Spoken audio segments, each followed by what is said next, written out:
Aleluia. Irmãos, só avisando, terça-feira, às 20 horas, nós temos o nosso Clareia. Amém? Amém? Terça-feira, das 20 horas às 21 horas, o nosso Clareia. Venha tirar um tempo a sós, você e Deus, que está sendo uma bênção. E você está convidado, em nome do Senhor Jesus. Vamos à palavra do Senhor nessa noite. Está lá em Lucas capítulo 13, verso 18.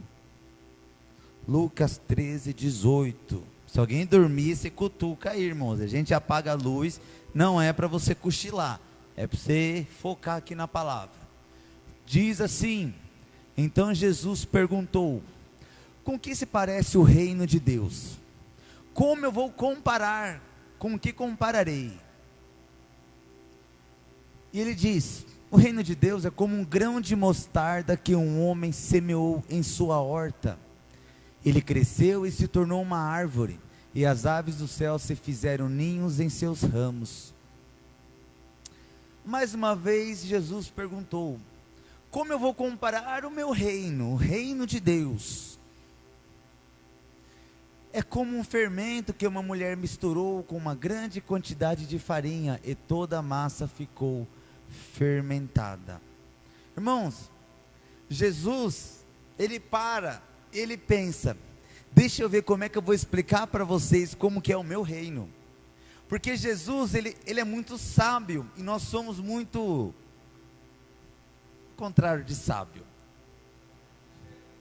ingênuo. Obrigado, não pode falar essas coisas não, né? Já viu? Nós somos muito ingênuos. Aí Jesus pensa, Jesus tem que descer no nosso nível de ingenuidade. Deixa eu ver como eu vou explicar para vocês o meu reino. O meu reino começou como um grão de mostarda. Um grão de mostarda, ele tem 2 milímetros. E quando ele planta o seu pé de mostarda, a árvore chega a ter 3 metros. Com muitas mostardas. Aí Jesus fala: o meu reino, o evangelho, ele começou pequeno, insignificante, mas ele foi plantado e gerou muitos frutos, e hoje nós somos milhões e milhões de cristãos que crê no Senhor Jesus. Aí Jesus fala: deixa eu tentar explicar mais uma vez para vocês, porque a gente é um pouco difícil de entender as coisas. Aí ele fala: bom, fermento, vamos usar fermento, porque fermento você coloca, o bolo cresce, o pão cresce, algo acontece ali no interior e você vê o crescimento. Aí Jesus fala: o meu reino é isso, começa com uma coisa pequena, começou com poucos, mas o evangelho se espalhou pelo mundo. Aí o texto continua no verso 22.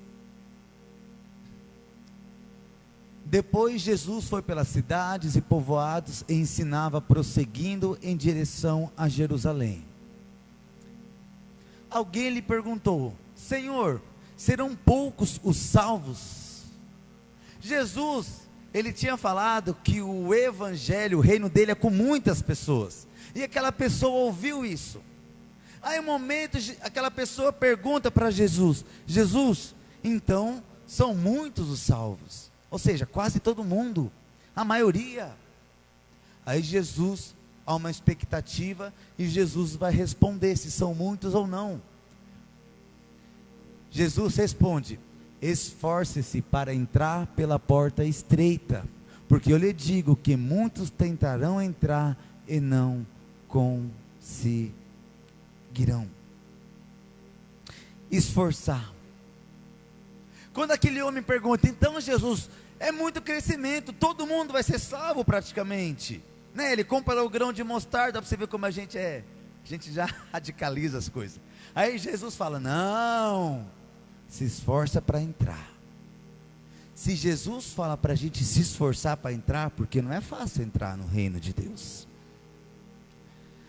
Quando a gente pensa a porta estreita, se esforçar para entrar, eu não vejo que a porta ela é estreita e você tem que se esforçar. Não, a gente tem que se esforçar porque o pecado entrou no mundo, então a gente está cheio de bagagens.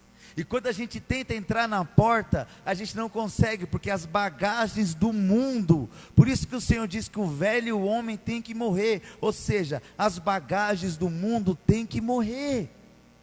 Não é que a porta simplesmente é estreita e você está gordo, não, a porta é do tamanho certo para você passar. O que está atrapalhando, o que você precisa se esforçar, é pegar suas bagagens, tirar ela, passar pela porta. Por exemplo, eu vou dar um exemplo de uma das bagagens, o dinheiro. Infelizmente, o dinheiro ele está relacionado com a igreja. Quando você vai convidar uma pessoa, vamos para a igreja, a pessoa já pensa, ixi, igreja lá, um monte de ladrão, um pastor é ladrão, e só fala em dinheiro, e o povo quer roubar. Ou seja, cria um bloqueio da pessoa servir a Deus, e a pessoa fica com o pé atrás. Olha o que a Bíblia diz, Lucas, capítulo 18, verso 18. Olha um exemplo. Certo homem importante lhe perguntou: bom mestre, o que eu farei para herdar a vida eterna? Em outras palavras, um homem está tentando passar pela porta, ele conheceu Jesus, ele está na frente da porta, dizendo: mestre, eu quero passar por essa porta, mas eu não estou conseguindo. O que eu faço para herdar a vida eterna? O que eu faço para passar na porta? Porque ele está tentando e ele não está conseguindo. Olha o que diz o verso 20. Aí Jesus diz: você conhece os mandamentos: não adulterarás, não matarás, não furtarás, não darás falso testemunho, honra teu pai e honra tua mãe. Aquele homem, ele está tentando ser salvo, entrar pela porta que é Jesus, e ele não está conseguindo. Ele fala: Senhor, o que eu faço para conseguir? Eu não estou conseguindo entrar. Aí Jesus olha para ele e fala: você sabe as bagagens. A Bíblia é importante porque a Bíblia fala quais são as nossas bagagens, quais são os nossos pecados que nós temos que deixar para conseguir entrar na porta. E Jesus chega, ó, essa bagagem, essa bagagem, essa bagagem, essa bagagem, é isso que pode estar atrapalhando você de entrar no meu reino. Olha o verso 21. E ele diz: Senhora, tudo isso eu tenho obedecido desde a minha adolescência, disse ele. Aí aquele homem olha para Jesus e fala: Senhor, essas bagagens eu já deixei, eu não tenho um problema com isso. E ele não está mentindo, porque Jesus não está corrigindo ele, ele simplesmente deixou aquelas bagagens. Mas há um problema, ele não está conseguindo entrar pela porta, ele não está conseguindo, ele não se sente salvo. Sabe quando você não se sente que você é salvo? Esse homem está assim, ele cumpre um monte de coisas da Bíblia, mas ele sente que se Jesus voltar, ele não vai entrar no reino de Deus. Ele sente que se ele morrer, ele não vai entrar no reino de Deus. E ele fala: Jesus, essas bagagens, essas malas eu já deixei, o Senhor sabe disso. Aí Jesus olha para ele e fala: é verdade, filho, eu estou vendo isso. Aí o próximo versículo. Ao ouvir isso, disse-lhe Jesus: falta ainda uma bagagem, uma mala. Venda tudo que você possui e dê o dinheiro aos pobres, e você terá um tesouro nos céus. Depois venha, siga-me. Jesus olhou para ele e falou: deixa eu falar para você sua bagagem. Você tem amor ao dinheiro. Isso aqui não é uma doutrina, eu vou para a igreja, eu sou cristão, eu tenho que dar dinheiro para os pobres. Não. O problema daquele homem era o amor ao dinheiro. Como a bagagem do amor ao dinheiro estava impedindo ele de entrar no reino de Deus. Aí Jesus fala: pega essa bagagem, deixa essa bagagem e siga-me. Porque siga-me, aí você vai conseguir passar pela porta, aí você vai me seguir. Deixa essa bagagem, filho. Irmãos, todos nós temos as nossas bagagens, os nossos pecados. E o que é pecado? É tudo aquilo que te afasta de Deus. O que estava afastando esse homem de Deus era o amor que ele tinha ao dinheiro. Aí Jesus fala: ó, é isso aqui está te atrapalhando, deixa isso aqui, vem e siga-me. Se você entrar na porta, se você entrar no caminho, você vai ser salvo. Mas o que ele fez? Olha o próximo versículo. Ouvindo isso, ele ficou triste, porque era muito rico. Vendo-o entristecido, Jesus disse: como é difícil os ricos entrar no reino de Deus. Era só ele pegar a bagagem e falar: Senhor, se é isso aqui que está me atrapalhando de te seguir, de entrar pela porta, se é isso aqui que está impedindo, eu vou deixar. Sabe o que o Senhor fala? Se um relacionamento está atrapalhando você de passar pela porta, deixa o seu namorado, a sua namorada. Se a bebida, se as drogas, se as amizades, se o dinheiro, qualquer coisa que está impedindo de você se sentir salvo, se sentir entrando na porta, Jesus fala: deixa. Aí Jesus, ele acaba triste, ele fala: meu, como é difícil um rico entrar no reino de Deus. Quem aqui ganha mais de 10 mil por mês? Tem o Binho ali que levantou a mão. Cadê os ricos? Eles não vêm. Sabe por quê? Porque eles são avarentos, eles têm amor ao dinheiro. Aí o irmão Zé da esquina não liga, ele consegue entrar pela porta. E o próprio Jesus disse: como é difícil um rico entrar no meu reino. Olha o que diz 1 Coríntios 6, 9. Vocês não sabem que os perversos não herdarão o reino de Deus?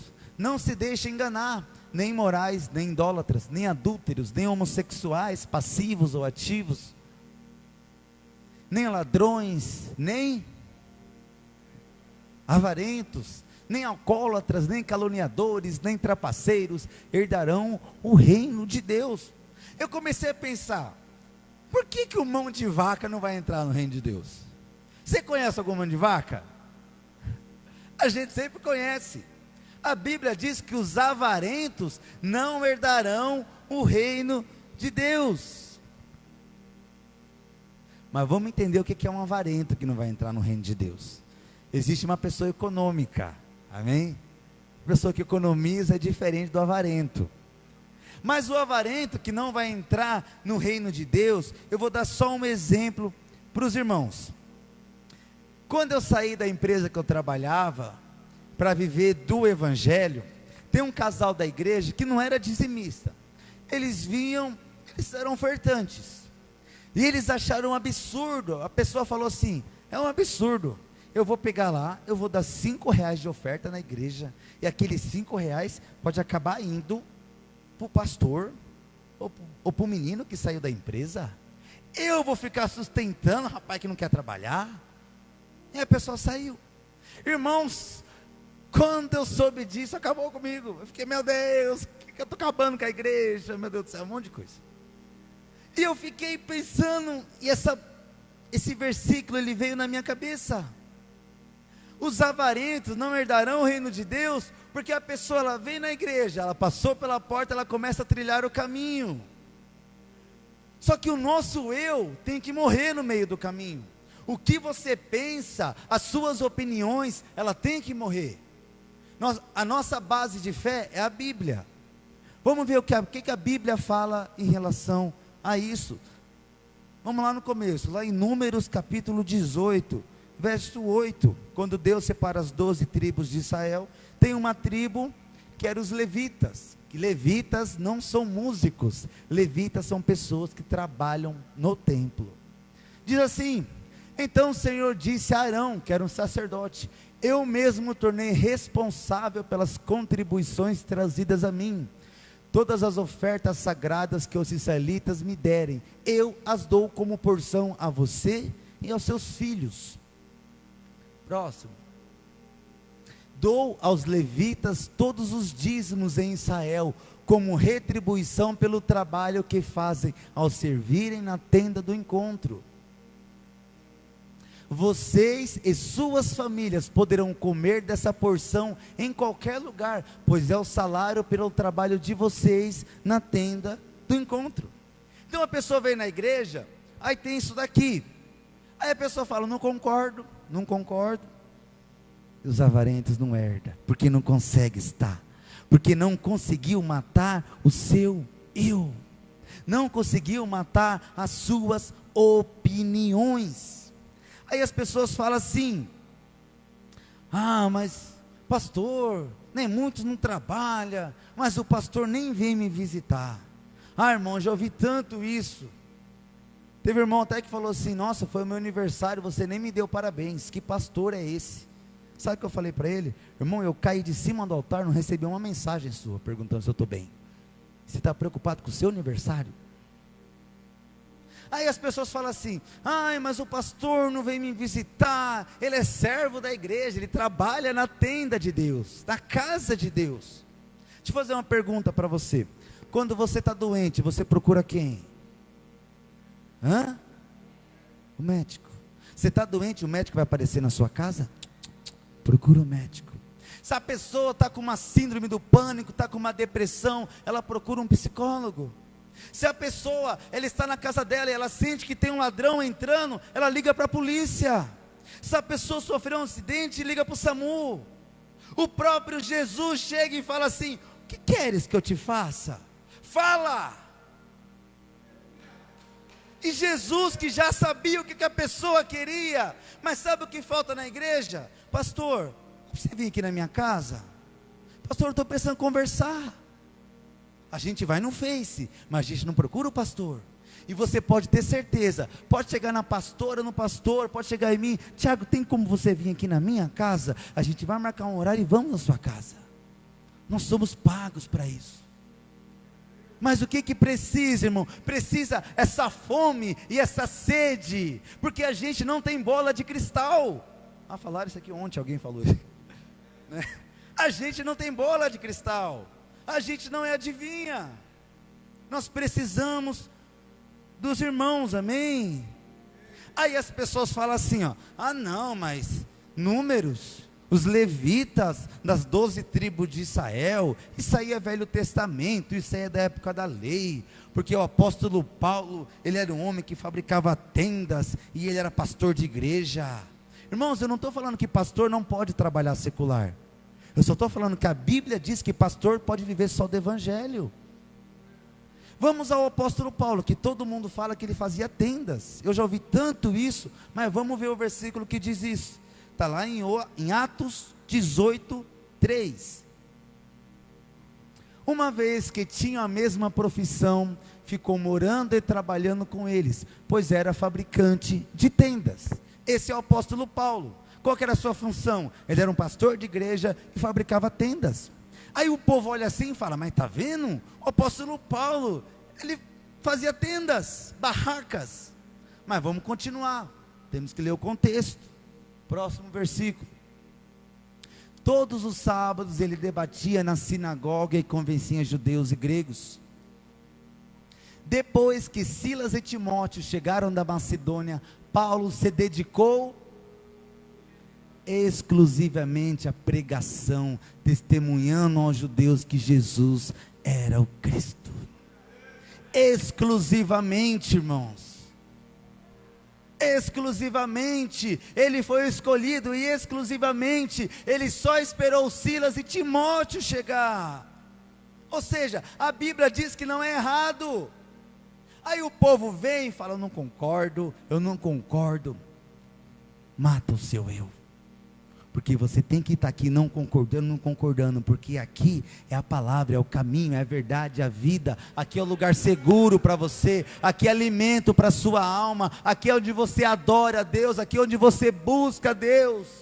Então quando o Senhor fala, se esforça, o Senhor está falando, tem um monte de coisa que você não concorda, que você vai ter que matar o seu eu. E a gente pensa que o nosso inimigo é Satanás, mas quem que é o nosso maior vilão? Eu. O diabo não queria que você estivesse aqui, você está aqui. Ele não tem poder na sua vida. Mas qual que é o problema da nossa vida? É o nosso eu, porque a gente segue o caminho. Eu não concordo com isso, eu não concordo com isso. O Lucas cortou cabelo degradê, eu não concordo, porque não está na Bíblia. Eu não concordo com isso, eu não concordo com isso. É o nosso eu que nos tira do caminho. Eu conheci uma pessoa que falou assim: eu vou para a igreja, eu fecho o olho. Eu só consigo se eu fechar o olho. Estamos feio, Lucas. Tem que fechar o olho, porque Amém. Se é o momento, se é a maneira que ele achou, amém. Mas ele não quer sair do caminho, porque ele sabe que é aquele caminho que vai te salvar. Então, irmão, mata o seu eu, mata as suas opiniões, mata o que você pensa, segue esse caminho. Não importa se você concorda com a palavra, se você não concorda, você precisa trilhar esse caminho. E se você pensa que está pesado, agora que vai ficar pesado, agora que o negócio vai complicar aqui. Vamos continuar o texto, Lucas 13, 24. Esforce para entrar pela porta estreita, porque eu lhe digo que muitos tentarão entrar e não conseguirão. Quando o dono da casa levantar e fechar a porta, vocês ficarão do lado de fora, batendo e pedindo: Senhor, abra-nos a porta. Ele, porém, responderá: não os conheço, nem sei de onde são vocês. Pode deixar aí. Vamos lá. Quem que é o dono da casa? É Deus. Deus é o dono da casa. Aí Jesus está dizendo que Deus, o Senhor, quando o dono da casa se levantar e fechar a porta, quem que é a porta? Quem que é a porta? Jesus. Então nós temos uma cena aqui que Jesus está dizendo. Nós temos o dono da casa, que é Deus. E onde que é a casa? Onde que é a casa? A igreja, o evangelho, o reino de Deus. Então nós temos a igreja, a casa, o evangelho, nós temos o dono da casa, que é Deus, que está sentado, e Jesus, que é a porta. É uma cena. Só que Jesus, né, Deus, ele está sentado. Ele está dizendo que quando ele fechar a porta, quando que Jesus vai fechar a porta? Deus vai fechar a porta. Em duas situações: quando você morrer, ou quando Jesus vir arrebatar a sua igreja. Por enquanto, Deus está sentado, a porta está aberta, a casa está aí. Ou seja, se Deus está sentado, o que o povo faz? O povo vem para dentro, vai lá para fora, vai lá para fora, vem para dentro, fica um tempo aqui dentro, aí vai lá para fora. Por quê? Porque a porta está aberta, e a pessoa pode ir para fora, não vai acontecer nada, porque a porta está aberta. Aí a pessoa está lá fora, aí ela não aguenta mais lá fora, ela vem para dentro, porque a porta está aberta. Mas o Senhor está dizendo que um dia Ele vai fechar a porta, e quando Ele fechar a porta, as pessoas vão bater: Senhor, Senhor, abra a porta, deixa eu entrar. Aí o que Jesus vai responder? O que Ele vai responder? Eu não conheço você. Eu não te conheço, eu não sei quem você é, não sei de onde você veio. Irmãos, Jesus pode mentir? Não. Se ele está falando que ele não conhece, ele não conhece. Eu vou dar um exemplo para os irmãos entender. Vem cá, Maciel. Ai meu Deus, colocaram uma escadinha para mim, ficando me sentindo velho aqui. Cadê o irmão? Irmão, deixa eu ver aqui um aqui. Está escuro aqui. Deixa eu ver se tem alguém dormindo. Vem cá, irmão. Vem cá.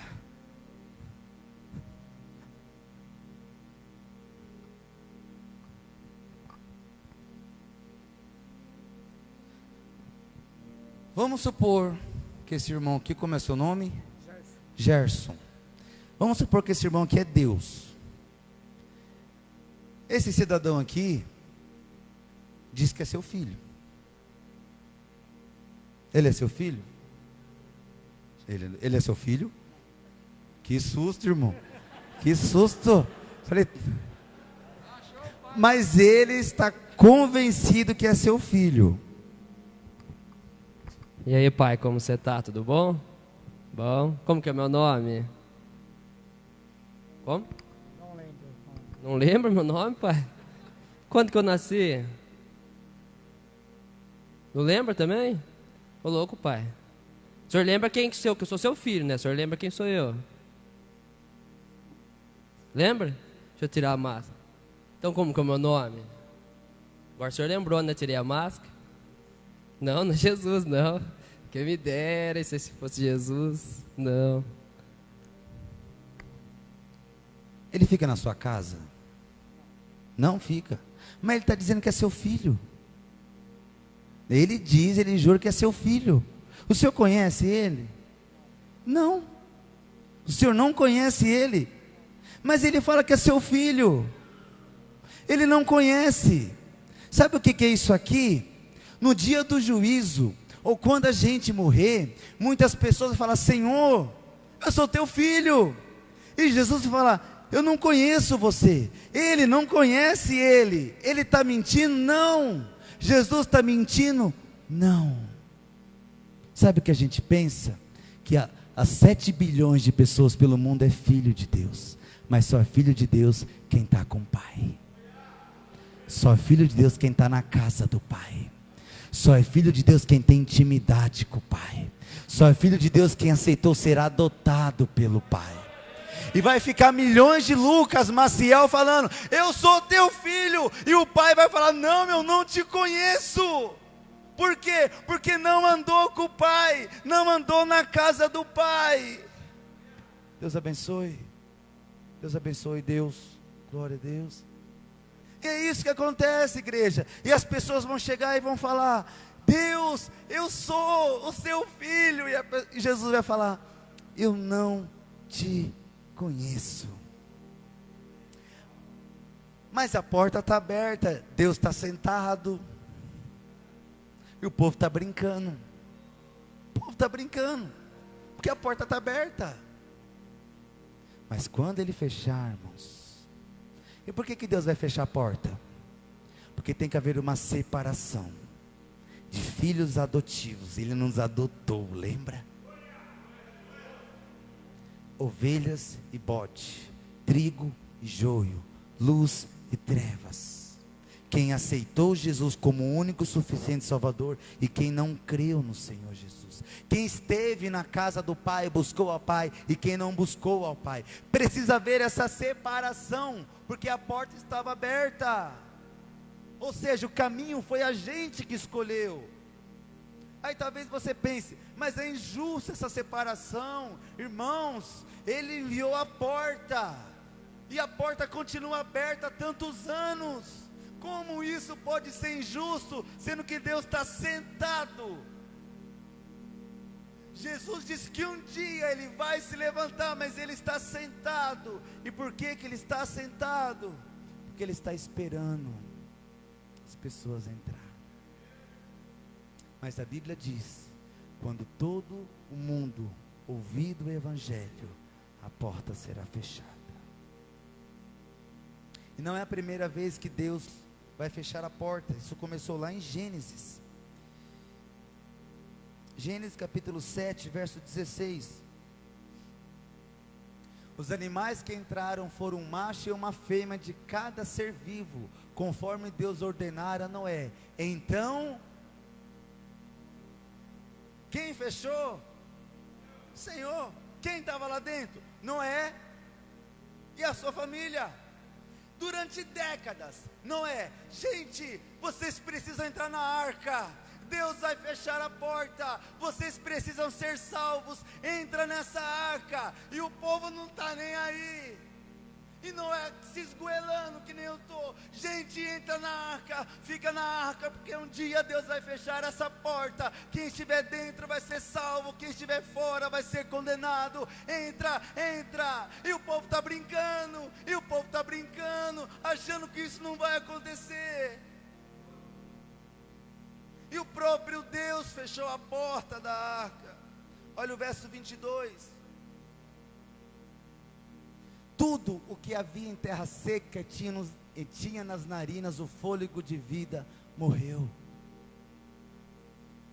Todos os seres vivos foram exterminados da face da terra, tanto os homens como animais grandes, animais pequenos que se movem rente ao chão, e as aves do céu foram exterminados da terra. Só restaram Noé e aqueles que com eles estavam na arca.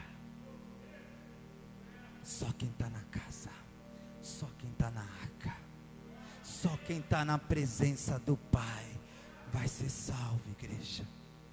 1 Pedro 3,18.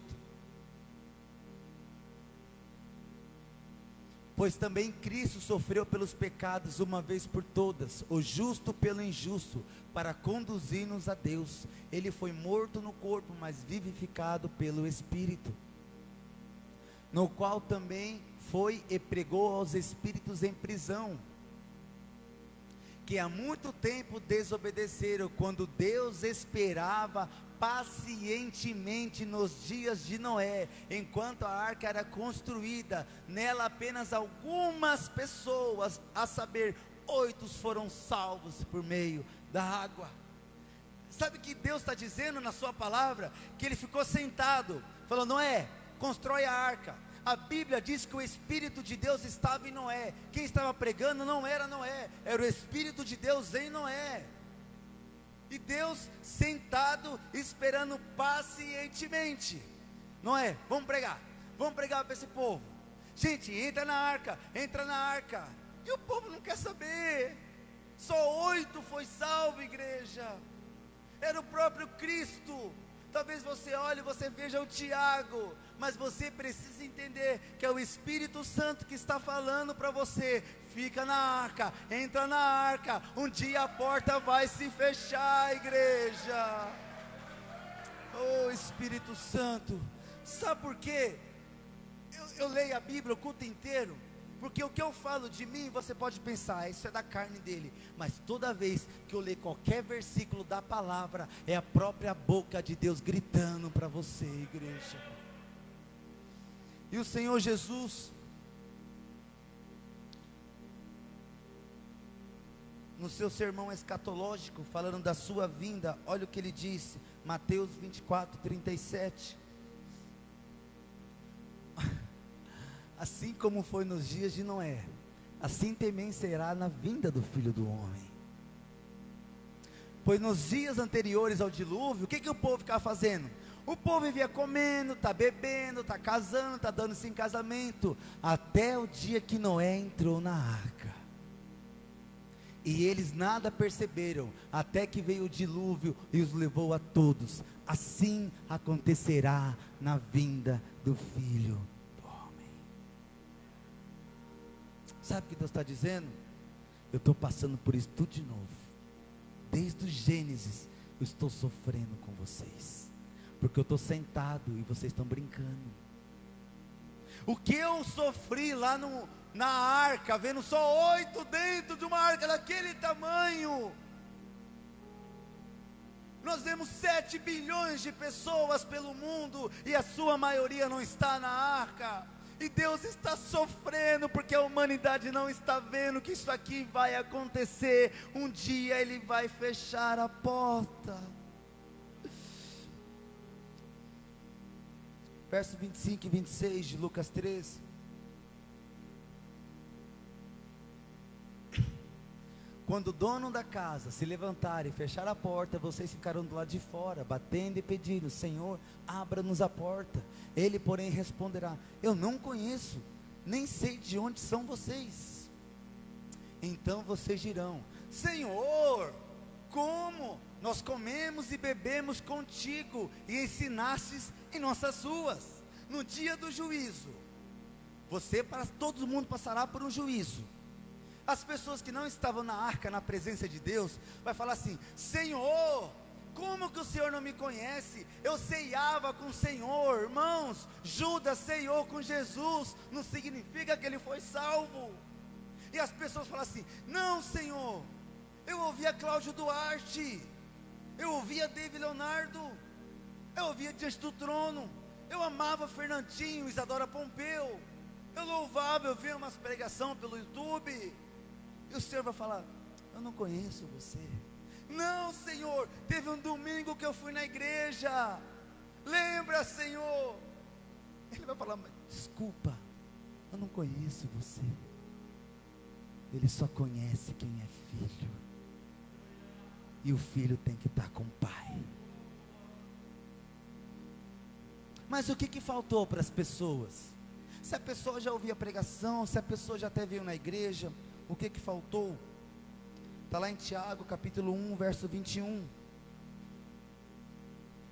Portanto, Livre-se de toda a impureza moral e da maldade que prevalece, e aceitem humildemente a palavra implantada em vocês, a qual é poderosa para salvar. Sejam, não é errado ouvir Cláudio Duarte e David Leonardo, mas a gente tem que pôr em prática o que está pregando. Sejam praticantes da palavra, e não apenas ouvintes, enganando-se a si mesmo.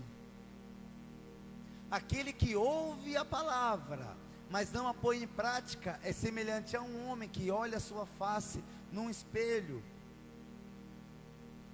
e depois de olhar para si mesmo, sai e logo esquece a sua aparência.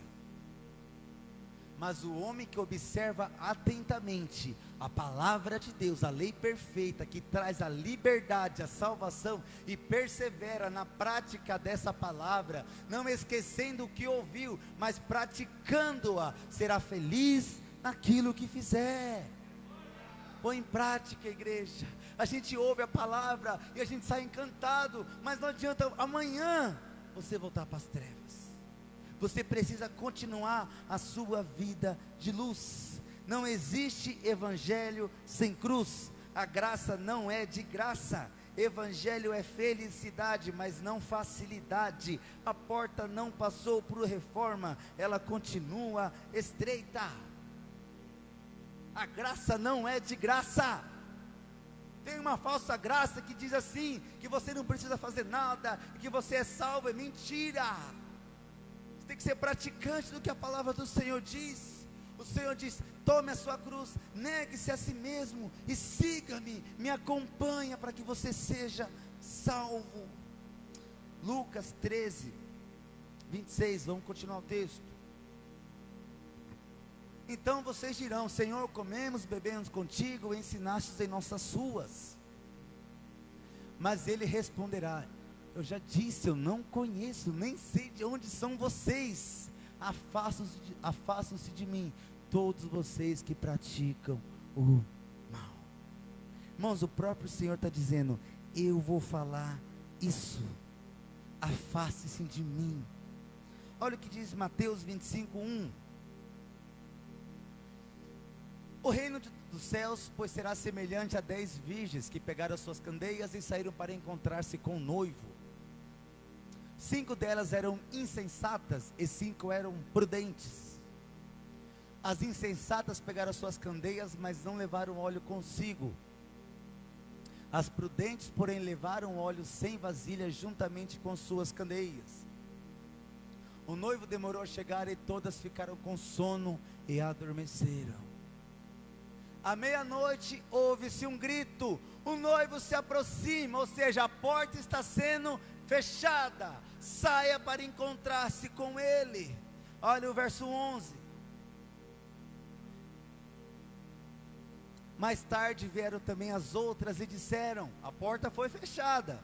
As outras chegaram e disseram: Senhor, Senhor, abra a porta para nós. Mas ele respondeu: eu já disse, vou dizer de novo, eu não conheço vocês. Portanto, povo, vigia, porque vocês não sabem o dia nem a hora. A gente não sabe a hora que o Senhor vai fechar a porta. E a pergunta é: por que Jesus não fechou? Por que Deus não fechou a porta ainda? O próprio texto diz, Lucas 13, 28. Porque ali, se a porta for fechada, haverá choro e ranger de dentes, quando vocês virem Abraão, Isaque e Jacó e todos os profetas no reino de Deus, mas vocês excluídos. Se Deus fechar a porta, tirar o caminho estreito, só vai sobrar a porta larga e o caminho largo. E aonde que leva a porta larga e o caminho largo? Inferno. Por isso que ele está esperando pacientemente.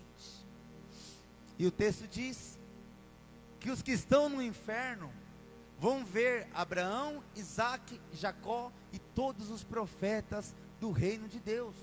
Irmãos, a Bíblia está dizendo que quem está no inferno vai ver quem está no céu. Ele está vendo. essa parábola diz isso, e o Senhor diz isso de novo. Está lá em Lucas, capítulo 16, verso 22. Chegou o dia em que o mendigo morreu, ou seja, a porta foi fechada, e os anjos levaram para junto de Abraão, ele foi para o céu. Um rico também morreu, e ele foi sepultado no Hades, no inferno, ou seja, o rico foi para o inferno, onde estava sendo atormentado acima, e ele viu, de novo, e ele viu Abraão de longe, com Lázaro ao seu lado. Irmãos, quem está no inferno, ele viu, ele era próximo de Lázaro. A Bíblia diz que ele está vendo Lázaro, ao lado do pai Abraão, que é Deus. Aquela pessoa, ela está em tormento, e ela está olhando Lázaro, está olhando Abraão, Isaac, Jacó, e Deus. Vamos continuar. Então chamou o pai Abraão, o homem que está no inferno, o rico chamou o pai Abraão: tem misericórdia de mim, manda que Lázaro molhe. Ou seja, Lázaro não está vendo ele, mas ele está vendo Lázaro. Por que Lázaro não está vendo o homem no inferno? Porque era próximo dele. A gente não vai ser feliz no céu, se a gente vê quem não está no céu conosco. Quando você for no céu, você só vai conhecer, entender e saber estar com sua família que está no céu. Hoje a gente fala assim, paz do Senhor, irmãos, e nós temos até às vezes uma falsidade, porque a gente nem ama aquela pessoa. E esse vai ser um dos maiores milagres de Deus, que quando a gente chegar no céu, a gente vai ter um amor incondicional pela nossa família, que não é a família da terra. Família da terra é para a gente gerar filhos. A verdadeira família é a família que vai estar no céu. Então você só vai lembrar de quem vai estar no céu com você. Quem não está no céu, você não vai lembrar. Vamos lá. Pai Abraão, Deus, tenha misericórdia de mim, e mande que Lázaro molhe a ponta do dedo na água, e refresque a minha língua, porque eu estou sofrendo muito neste fogo. Mas Abraão respondeu: filho, lembre-se de que durante a sua vida você recebeu coisas boas, enquanto que Lázaro recebeu coisas más. Agora, porém, ele está sendo consolado, ele não está vendo, e Deus está falando, ele está aqui, ele está do meu lado, ele está sendo consolado aqui, e você está em sofrimento. E além disso, entre vocês e nós, há um grande abismo, de forma que os que desejam passar do nosso lado para o seu, ou do seu lado para o nosso, não consegue. Quando a porta for fechada, quem está no inferno nunca vai conseguir ir para o céu, igreja. Aí eu disse que a gente só vai lembrar de pessoas que estão conosco no céu. Como que eu sei disso? Porque Jesus, ele era do céu. E um dia, a mãe de Jesus e os irmãos chegaram até Jesus e falou assim: avisa Jesus que a mãe dele chegou, e os seus irmãos estão aqui. Aí os discípulos foram até Jesus e falaram: Jesus, a sua mãe falou que ela chegou e ela quer ver o Senhor, e os seus irmãos estão aí. Aí Jesus olha para eles e fala assim: quem que é minha mãe? Quem que é meus irmãos? Aqui é que Jesus fala: aqui, as pessoas que estavam ali, os discípulos. Aqui está a minha verdadeira família, aqui está a minha mãe, aqui estão os meus irmãos. Deixa eu falar um negócio para você. Um dia a gente vai para o céu. Quem que vai ser nossa família? Paulo, Davi, Saul, Noé, Abraão. Irmãos, ele vai ser seu irmão. Você vai andar lá e você vai estar lá com Pedro. Vai ser seu irmão, você vai amar. Você vai estar com Jesus, é o seu irmão. Ou seja, nós teremos uma família, e teremos um pai, Deus. Você não vai sentir falta de nada. Você vai nascer de novo. A Bíblia diz que nós teremos um corpo glorificado. Então quando você chegar lá, você só vai lembrar de quem vai estar com você, e vai ser alegria e festa. Mas para isso, você precisa estar dentro da arca. Estamos acabando, verso 29, Lucas 13, 29. Pessoas virão do Oriente e do ocidente, do norte e do sul, e ocuparão os seus lugares à mesa do reino de Deus. Irmãos, aquelas pessoas assim: Senhor, abre a porta, deixa a gente entrar. Aí Jesus fala: eu não conheço vocês. E olha o que Jesus fala: quem que é o Oriente, Ocidente, Norte e Sul? Agora é nós. Nós estaremos ocupando os lugares deles. Deles quem? De quem não entrou na arca. Sabe o que isso demonstra? Que é o que o Marco Aurélio pregou um dia: a arca cabia todo mundo. A mesa do rei é para 7 bilhões de pessoas. Mas o que Deus está dizendo? Que a gente está ocupando um lugar à mesa do reino de Deus, de pessoas que não ficaram, que não entraram na arca. Sabe o que Deus está falando? Eu tive que tirar lugares. A arca estava vazia, igreja. A mesa cabia todo mundo, mas infelizmente muitos não quiseram ser salvos. Nós estamos ocupando o lugar que era de outro, que cabia a outro. E o último versículo, 30. De fato, há últimos que serão primeiros, e primeiros que serão últimos. E termina assim. E eu falei para Deus: eu não entendi. Parece que não está combinando. E até o culto dos homens eu não estava entendendo. Eu nem tinha colocado esse versículo. E no culto dos homens Deus falou comigo: o que é os últimos serão os primeiros? Há 30, 20, 15, 40 anos atrás, uma pessoa decidiu entrar pela porta e trilhar um caminho. E ela foi primeiro. Se passou 20 anos e ela saiu do caminho, saiu da porta. Depois de 20 anos, aquele último entrou pela porta e começou a trilhar o caminho. A porta foi fechada. Os últimos serão os primeiros. E tem muitos primeiros que não se tornarão últimos. Talvez você está no caminho e está cansado. Você foi o primeiro. Não volte para ser o último. Continue sendo o primeiro. Se coloque de pé nessa noite. Como é que estão suas bagagens? O que Deus está pedindo para você renunciar, para você entrar na porta?